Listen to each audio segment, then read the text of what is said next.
Pagdating sa tunog at musikang kasiyahan ng pamilyang Pato, bawat tapik at splash ay may ritmo na pwedeng sundan. Mula sa tahimik na tenga hanggang sa masayang paa, hanapin natin ang musika sa lahat ng ating masasalubong. Tik-tik-tik, kutsara tumatama sa kahoy, ang mga sisiw ay nakikinig ng mabuti, tulad ng dapat gawin ng mabuting pato.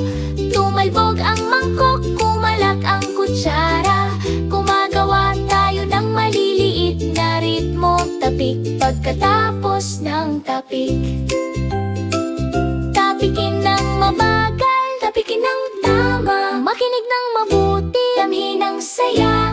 Bawat tunog na gagawin natin ngayon, nagiging musika kapag naglalaro ang mga pato.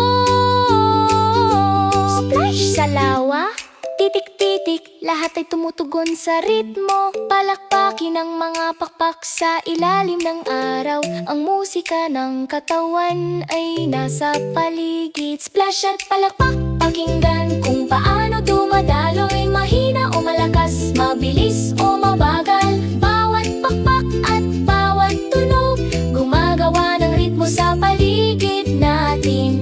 Kutsara, splash at palakpak din, pagsamahin, makinig ng bago. Naglalaro ang pamilyang Pato ng magkatabi, pinupuno ng musika ang puso ng pagmamalaki. Tapik, splash, palakpak, damhin ang saya.